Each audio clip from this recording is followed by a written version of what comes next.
We've just heard the spokesperson of the government. Madrid is being cautious here. It's not supporting the coup attempt, but it's also recognized Guaido as the legitimate leader to lead a democratic transition in Venezuela, isn't it? That's right. Spain recognised Juan Guaido back in February and was asked whether that was a mistake given today's events. The government spokesman said it wasn't. They'd made the right decision. He was the man to lead a transition process. He was the man to hold and help organise an election.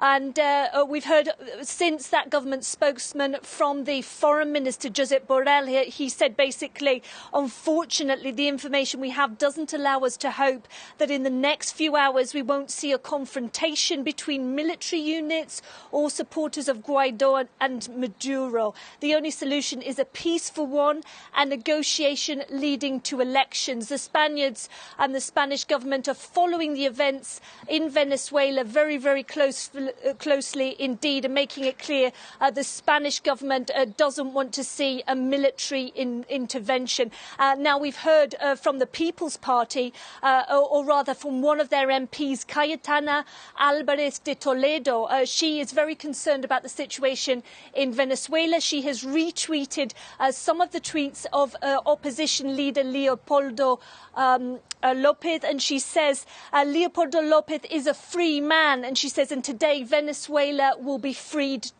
too. Not all of the politicians here agree with that. In fact, one of the founding members of the left-wing party Podemos, Juan Carlos Monedero, blames the Americans and says this is a coup d'etat all about oil and causing bloodshed. Now, there's a huge Venezuelan community in Spain. How do they feel about this situation?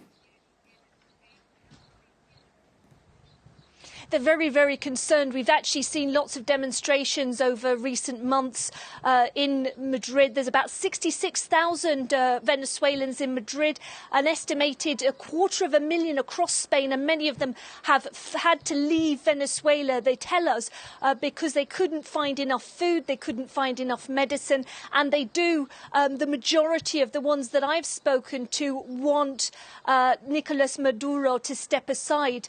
Many of them have said that they are concerned about family members over in Venezuela, and they didn't really want to see any kind of military intervention, military conflict. But some of them have said that as the months drag on, lives are being lost because of the situation there, and they would like Western governments, they say to me, to do more. They'll certainly be watching the situation very closely, and maybe I think we've had calls for more demonstrations here in the central Madrid tomorrow.